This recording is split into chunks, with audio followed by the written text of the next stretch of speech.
Hello everyone, hi dear students, myself Hiren sir and welcome back to my video tutorial where you can learn the easiest way of physics. In the last session we have discussed about the displacement in a simple harmonic motion. Okay, સરળ આવર્ત ગતિ જે છે એની અંદર last session જે છે એમાં આપણે ભણેલા હતા કે સરળ આવર્ત ગતિ જે છે તેની અંદર થતું સ્થાનાંતર.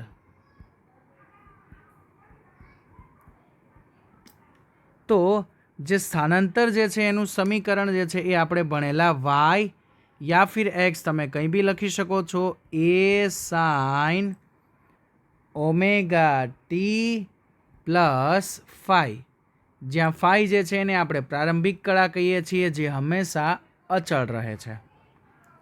ઓકે, ચલો હવે આ જે સેશન છે તેની અંદર આપણે અહીંયા મેં હેડિંગ ઓલરેડી આપેલો છે, સરળ આવર્ત ગતિમાં વેગ અને પ્રવેગ વિશેની જે છે એ ચર્ચા આપણે અહીંયા કરવાની છે. તો ચલો જોઈએ કે સરળ આવર્ત ગતિની અંદર આપણને વેગ અને પ્રવેગના મૂલ્યો કેવા મળશે તે. હવે એક વસ્તુ આપણને બેઝિકલી ખ્યાલ છે કે સ્થાનાંતર જે છે એનું સમયની સાપેક્ષે વિકલન કરવામાં આવે એટલે આપણને વેગ મળે. તો વેગ v બરાબર d by dt of y થાય. ચલો, તો એ જે વાયની વેલ્યુ છે એ આમાં પુટ કરીશું, ધેન આફ્ટર આપણો આન્સર બનશે then d by dt of A sine omega t plus phi. ચલો, અહીંયાથી એ અચળ છે, ફાઈ અચળ છે, ઓમેગા પણ અચળ છે. તો ચલો જોઈએ હવે આપણો શું આન્સર આવશે. તો વિકલન કરીએ તો અચળાંક આવી જશે 12, તો એ 12 સાઇનનું વિકલન થઈ જશે cos omega t plus phi. હજુ આપણી પાસે ખૂણાનું વિકલન બાકી બચેલું છે, ધેન ઓમેગા ટી પ્લસ ફાઈની જે વેલ્યુ છે એ ખૂણાની વેલ્યુ છે.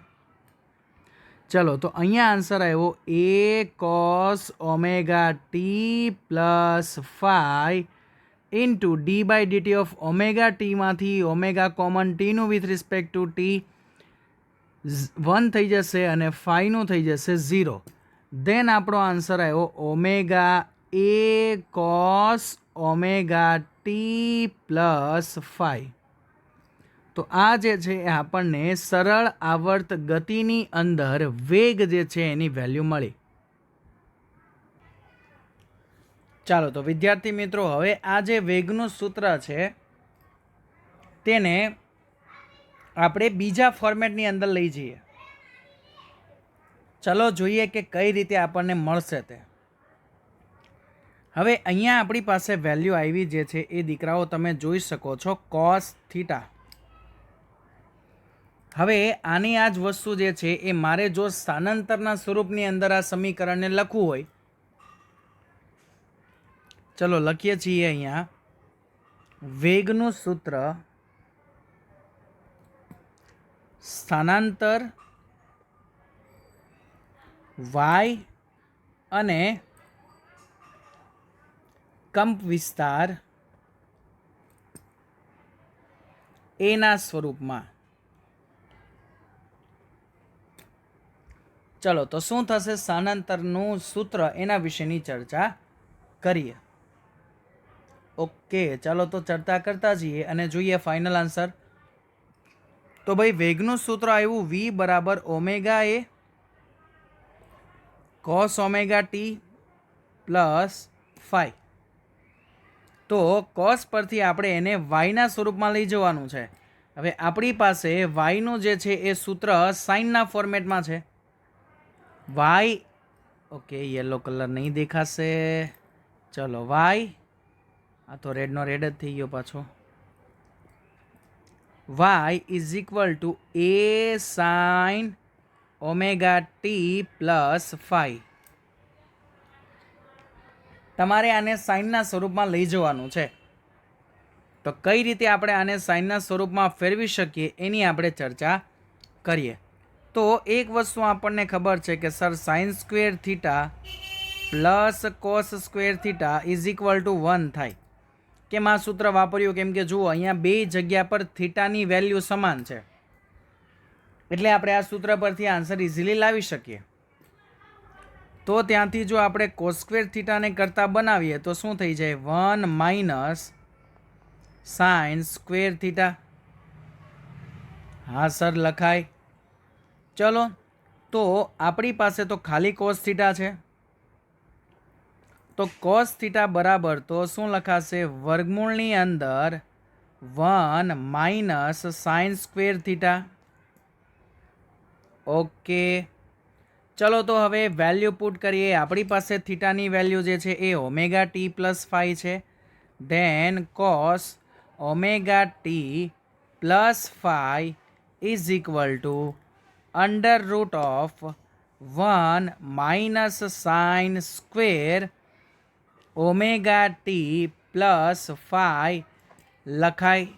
હવે આ જે વેલ્યુ છે કોસ ઓમેગા ટીની જે એ આપણે ઉપરવાળા વેગના સૂત્રમાં મૂકીએ એટલે આપણો વેગનો આન્સર જે છે તે આવશે. તો વેગ v બરાબર omega A under root of 1 minus sine square omega t plus 5. હવે આ એ જે છે એને જો આપણે વર્ગમૂળની અંદર લઈ જઈએ તો અંદર જશે એટલે એનો વર્ગ થઈ જશે. ધેન આપણું ફોર્મ્યુલા બનશે omega under root of A square minus A square sine square omega t plus 5. તો સર આ તો આપણા સ્થાનાંતરના સ્વરૂપ જેવું થઈ ગયું. અહીંયા રહ્યું સ્થાનાંતરનું સ્વરૂપ. સ્થાનાંતરનો વર્ગ કરો તો શું જવાબ બનશે? A square sine square omega t plus 5. મૂકો value. Then v is equal to omega under root of A square minus y square જે છે એ આપણો જવાબ બનશે. તો આ જે છે એ આપણા માટે વેગ જે છે એનું સૂત્ર થઈ ગયું. કંપ વિસ્તાર અને સ્થાનાંતર જે છે તેના સંદર્ભમાં. ઓકે, ચાલો તો હવે ચેક આપણે એ કરીએ કે અહીંયા આપણને વેગ જે છે એની વેલ્યુ ક્યારે જે છે એ મહત્તમ મળશે. ઓકે, ચલો જોતા જઈએ કે વેગની વેલ્યુ, વેગ આપણને ક્યારે મેક્સિમમ મળશે, ક્યારે મિનિમમ મળશે, અથવા તો મેક્સિમમ વેગ જે છે એ કેટલો હશે, મિનિમમ વેગ જે છે એ કેટલો હશે. ઓકે, બીજી એક વસ્તુ કે અહીંયા જે છે ને એ વેગનું સૂત્ર અથવા તો જો આપણે અહીંયા સરળ આવર્ત ગતિ પરથી વાયના સૂત્રની વાત કરીએ ને તો એ બી આપણે અહીંયાથી તમે લાવી શકો છો. ઓકે, ચલો એના વિશેની ચર્ચા હમણાં પછી જે છે એ સેશનની અંદર કરીશું. હવે જે છે એ અહીંયા વાત કરીએ SHMમાં પ્રવેગ એટલે કે સિમ્પલ હાર્મોનિક મોશન એટલે કે સરળ આવર્ત ગતિ જે છે એની અંદર પ્રવેગ. તો સર વેગ v બરાબર omega A cos omega t plus 5 answer આવ્યો. તો વેગનું સમયની સાપેક્ષે ફરી પાછું વિકલન કરો એટલે તમને મળે પ્રવેગ. તો ઓમેગા એ અચળ, ડાયરેક્ટ જ લખું છું દીકરાઓ, d/dt of cos omega t plus 5, જ્યાં કોસનું વિકલન જે છે એ થઈ જશે માઇનસ સાઇન. કોસનું વિકલન શું થશે? Minus sine. Then A is equal to શું થશે? Omega A minus sine omega t plus 5 into d/dt of omega t plus 5. તો ઓમેગા ટી પ્લસ 5નું થશે omega, then omega A minus sine omega t plus 5 into omega. તો ચલો બધાને ભેગા કરો તો આવી ગયું omega square minus A sine omega t plus 5. તો A sine omega t plus 5 એટલે આ તો થઈ ગયું આપણી પાસે y. Then omega square y જે છે એ વેલ્યુ આપણને શાની મળશે? પ્રવેગની વેલ્યુ મળશે. તો પ્રવેગ જે છે એનો આન્સર આપણને મળ્યો ઓમેગા સ્ક્વેર વાય, એ પણ માઇનસ. ક્લિયર દીકરાઓ? તો આવી જે છે એ વેલ્યુ આપણને ફાઇનલી મળી શકે છે. ચલો હવે વાત કરીએ વેગ જે છે એને એમ્પ્લિટ્યૂડની અંદર આપણે મેક્સિમમ ને મિનિમમ જે લખવું હોય તો આને શું લખી શકીએ? તો વી બરાબર plus or minus omega into A લખાય ક્યારે? કે જ્યારે વાય બરાબર 0 થાય. જ્યારે વાય બરાબર શું હોય? 0. તો આનો મિનિંગ એવો થઈ ગયો કે વાય બરાબર 0 છે ત્યારે ઓમેગા એ આન્સર મળે છે વેગનો. ઓકે, અને જો આપણે વાત કરીએ કે વાય બરાબર એ છે, વાય બરાબર 0 પર વીની વેલ્યુ આવી કંઈ મળી. હવે જો આપણે વાત કરીએ કે વાય બરાબર એ પર વીની વેલ્યુ તો 0 મળે. કઈ રીતે? અહીંયા વાયની વેલ્યુ એ મૂકો તો એનો વર્ગ માઇનસ એનો વર્ગ તો 0 થઈ ગયો. હવે 0નું વર્ગમૂળ 0 જ રહે અને એને તમે ગમે તે વેલ્યુ સાથે ગુણાકારમાં લઈ જાઓ એટલે આન્સર તમારો 0 જ રહેવાનો છે. તો આનો મિનિંગ એવો થઈ ગયો કે વાય બરાબર એ એટલે કે મહત્તમ સ્થાનાંતર પર, તો મહત્તમ સ્થાનાંતર પર વેગ 0 થઈ જાય. અને વાય બરાબર 0 એટલે કે શું કહેવાય? તો વેગ જે છે એ મહત્તમ ક્યારે? મધ્યમાન સ્થાન પર. તો મધ્યમાન સ્થાન પર વેગ મહત્તમ મળે. ઓકે, તો આજે છે એ આપણી પાસે વાત થઈ ગઈ છે સ્થાનાંતર અને વેગ જે છે તેને અનુલક્ષીને. ઓકે, અને સ્થાનાંતર, પ્રવેગ, વેગ બધાની જ જે છે એ આપણે ચર્ચાઓ કરી ચૂકેલા છીએ. હવે આ જે ચર્ચા છે એને આપણે લાવીએ આપણા ગ્રાફિકલ કોન્સેપ્ટની અંદર. કઈ રીતે તેને ડ્રો કરાશે, ઓકે, ગ્રાફની અંદર એની ચર્ચા કરીએ.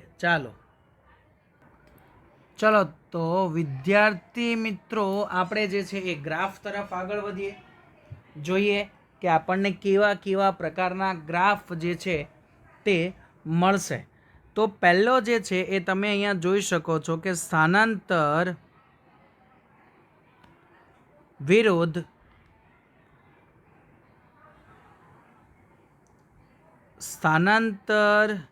વિરુદ્ધ એમ્પ્લિટ્યૂડ જે છે એનો ગ્રાફ છે.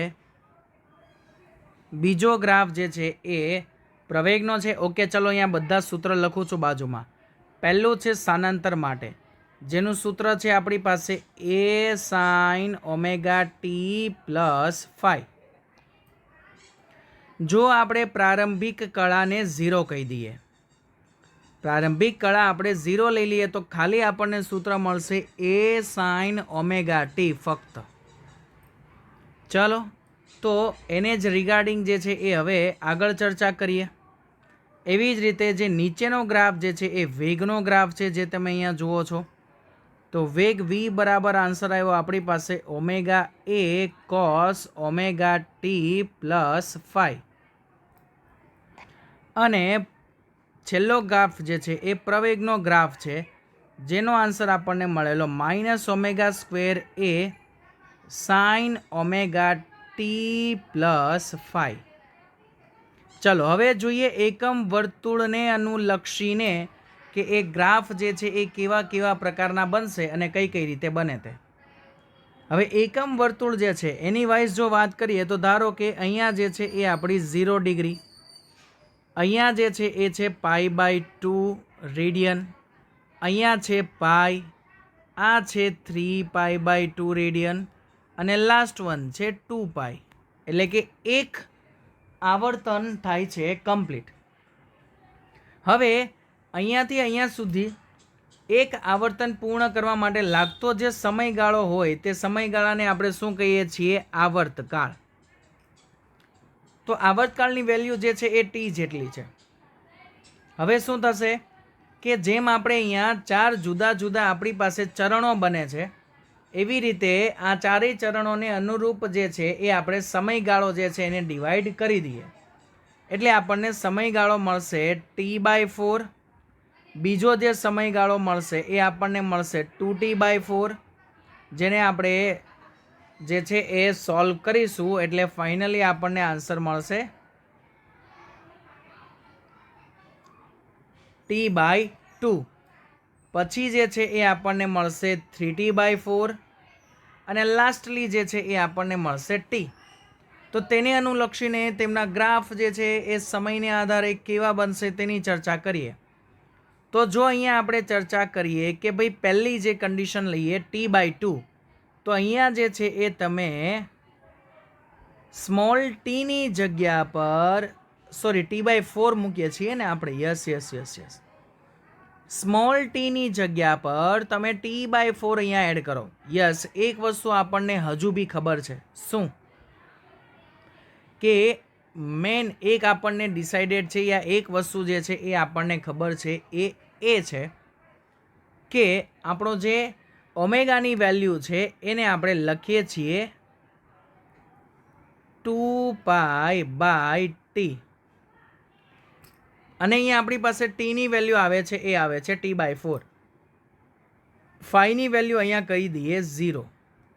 તો જો પહેલાં આપણે મૂકીએ કે t બરાબર 0 પર, તો આ 0 થઈ જાય. તો આ આખી જ વેલ્યુ જે છે એ t બરાબર 0 પર આપણને કેવી મળશે? 0. કેમ? કેમ કે સાઇન 0 થઈ જાય, તો સાઇન 0ની વેલ્યુ 0 થઈ, એટલે આપણને 0 પર સ્થાનાંતર શૂન્ય મળશે. એટલે જુઓ આપણો કણ ક્યાં છે? અહીંયા. હવે શું થશે? તો હવે જે છે એ આપણે આગળ જઈએ તો અહીંયા જે છે એ હું ધારો કે હવે ટીની વેલ્યુ મૂકું છું t/4. તમને એક જ કોઈ વેલ્યુ દીકરાઓ મૂકીને અહીંયા આપીશ, બાકીનું જે છે તમને ગ્રાફમાં સમજાવું છું. ઓકે, ચાલો તો મૂકીએ. તો આ સમીકરણ શું બનશે? y બરાબર a sign 2π/t into t/4. તો tt કટ, અહીંયા 2 દુ 4. તો આન્સર અહીંયા બચ્યો ખાલી sin π/2. તો sin π/2 ની વેલ્યુ થઈ જાય 1. તો a ઇન્ટુ 1 એટલે આન્સર આવે 1. એટલે કે મેક્સિમમ હાઇટ પર પહોંચ્યો એ. ફરી પાછી જ્યારે ટીની વેલ્યુ તમે t/2 મૂકશો, જે અહીંયા નીચે છે, તો t/2 વેલ્યુ પર તેની વેલ્યુ ફરી પાછી થઈ જશે 0. કેમ? જો અહીંયા તમે t/2 મૂકશો તો t2 અહીંયા tt કટ અને 2 કટ એટલે પાઈ વધશે, તો સાઇન પાઈની વેલ્યુ 0 થઈ જાય, એટલે ત્યાં ફરી પાછું 0. હવે જ્યારે 3t/4 મૂકશો ત્યારે આન્સર જે છે એ આપણને મળશે 3π/2. આન્સર કેટલો મળશે? 3π/2. તો 3π/2 પર વેલ્યુ જે આપણને મળશે એ મળશે -a. કેમ કે 3π/2 પર સાઇનની વેલ્યુ જે છે એ થઈ જાય -1 અને 2π પર ફરી પાછું થશે 0. એટલે તરંગ જે છે એનું આપણને સ્થાનાંતરમાં સ્વરૂપ આવું કંઈ મળશે, જે તમને ફર્સ્ટ આકૃતિની અંદર જોઈ શકો છો. ચલો હવે સેમ વસ્તુ વેગના ગ્રાફ માટે વાત કરીએ. તો વેગના ગ્રાફમાં તમને એવું કહેવામાં આવેલું છે કે ત્યાં તમારી પાસે cos થીટા છે. હવે જો દીકરાઓ આ જે ગ્રાફ છે એમાં તમે ટીની વેલ્યુ મૂકો, ના મૂકો, જે પણ થાય તે હું તમને ઇઝીલી એક ફોર્મેટ સમજાવી દઉં. આ જે ટીની વેલ્યુ છે એ આપણા ઉપર જુઓ, નીચે તમને ટીની વેલ્યુ આપેલી છે અને ઉપર મેં એંગલ લખેલા છે. તો એંગલને આધારે આપણે લોકો ઓલરેડી ઘણા સમયથી એકમ વર્તુળ ભણેલા છીએ અને એકમ વર્તુળનો આપણને બધાને ખ્યાલ પણ છે. તો એકમ વર્તુળના ખ્યાલ પરથી આપણને એક વસ્તુ ઇઝીલી જ ખબર પડી જાય કે કોસની વેલ્યુ ક્યાં પ્લસ, ક્યાં 0 અને ક્યાં -1 અને ક્યાં 0. તો કોસની વેલ્યુ 0 પર મહત્તમ આવે, π/2 પર 0 થઈ જશે, પાઈ પર -1 થશે, 3π/2 પર ફરી પાછી 0 અને 2π પર ફરી પાછી મહત્તમ. તો આનો ગ્રાફ આપણને આવો કંઈ મળશે. ડાયરેક્ટલી જ ગ્રાફ ડ્રો થઈ જાય. આ કોઈ વેલ્યુ આપણે સમયગાળો કે કંઈ બી વસ્તુ મૂકવાની કોઈ જરૂર છે નહીં. ઓકે, સેમ વસ્તુ જે છે એ તમે ગ્રાફ બનાવી શકો છો. શાના માટે? પ્રવેગ માટેનો. તો પ્રવેગની મહત્તમ વેલ્યુ કેટલી આવશે? તો કે આવશે -ω²a. તો સાઇનની વેલ્યુ ફરી પાછો અહીંયા જે ઉપરનો ગ્રાફ આવેલો હતો એવો જ સેમ ગ્રાફ પણ વિરુદ્ધ દિશામાં. વાય વિરુદ્ધ દિશામાં? કેમ કે સ્થાનાંતર જે છે એ ધન હતું અને પ્રવેગ ઋણ બને છે, એટલે એનો ગ્રાફ સાઇનનો જ ગ્રાફ બનશે પણ નીચેની દિશામાં બનશે. એટલે કે સાઇનની વેલ્યુ 0 ડિગ્રી પર 0, T/4 જેટલા સમય પર એટલે કે π/2 રેડિયન પર તેની વેલ્યુ આવશે -ω². એટલે ગ્રાફ કેવો આવશે? ઋણ. ફરી પાછો T/2 પર 0, 3T/4 પર ફરી પાછો ધન અને લાસ્ટમાં T પર 0. તો તમને પ્રવેગનો ગ્રાફ, જે લાસ્ટ ગ્રાફ તમે દીકરાઓ જુઓ છો એવો કોઈ ગ્રાફ તમને પ્રવેગ માટે મળશે. ઓકે, ચાલો. તો હવે આને હજુ ઇઝીલી રીતે યાદ રાખવું હોય તો એને ટેબલના ફોર્મેટની અંદર આપણે કન્વર્ટ કરીએ તો ખૂબ જ ઇઝીલી આપણે એને યાદ રાખી શકીએ છીએ. કઈ રીતે? તો ચલો અહીંયા ઉપર જે છે એ રાખીએ સમય. ઓકે, અને નીચે આ ત્રણેય જે છે એ ભૌતિક રાશિઓ રાખી દઈએ. તો અહીંયા છે સ્થાનાંતર, અહીંયા રાખી દઈએ વેગ અને અહીંયા રાખી દઈએ પ્રવેગ. સમય જે છે એની વાત કરીએ તો સમયનું ચક્ર આપણી પાસે છે પહેલાં 0, પછી T/4, પછી છે T/2, પછી છે 3T/4 અને લાસ્ટમાં છે આપણી પાસે T. તો સ્થાનાંતર માટે વાત કરીએ તો સ્થાનાંતર જે છે એ 0 પર આપણને 0 જ મળતું હતું, કેમ કે સાઇન ઉપર આધાર રાખે. સાઇનની વેલ્યુ T/4 પર મહત્તમ મળતી હતી, એ પણ કેટલી મહત્તમ? તો કે +a જેટલી. T/2 પર ફરી પાછું આપણને સ્થાનાંતર 0 મળતું હતું. 3T/4 પર વેલ્યુ આપણને -a મળતી હતી અને T પર ફરી પાછી 0. વેગ માટે વાત કરીએ તો 0 પર હવે વેગમાં આવે છે વેલ્યુ cos. વેગમાં કઈ વેલ્યુ આવે? cos. તો જો એને રિગાર્ડિંગ આપણે આન્સર મૂકીએ તો સર વેગ 0 પર તો વેગ જે છે એ મહત્તમ થતો હતો ω/a જેટલો. કેટલો? મહત્તમ. એટલે કે એ પણ પાછો પોઝિટિવ. π/2 પર ફરી પાછો 0. જો અહીંયા સમય લખેલો છે ને એની ઉપર એક કામ કરું, હું એંગલ પણ લખી આપું તમને એટલે ઇઝીલી રહે. 0, π/2, π, 3π/4 અને લાસ્ટ વન છે 2π. તો 0 અહીંયા જે છે એ આવશે -ω/a, ફરી પાછું અહીંયા 0, લાસ્ટમાં ફરી પાછું થઈ જશે +ω/a.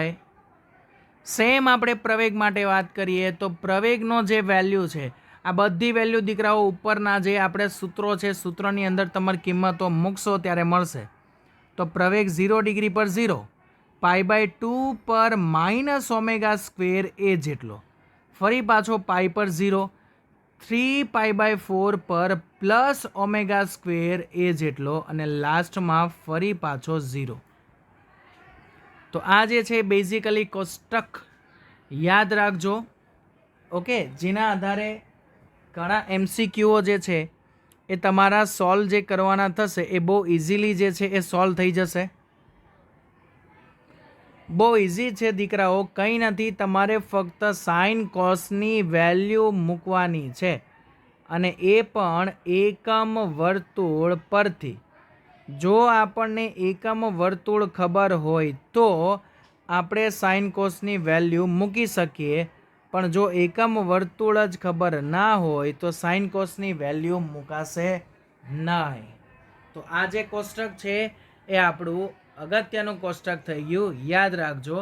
અહીંયા આપણું સરળ આવર્ત ગતિના વેગ અને પ્રવેગ વિશેનો ખ્યાલ થાય છે complete. Okay dear students, bye, take care, see you soon, stay healthy and stay happy bacha party. Bye bye.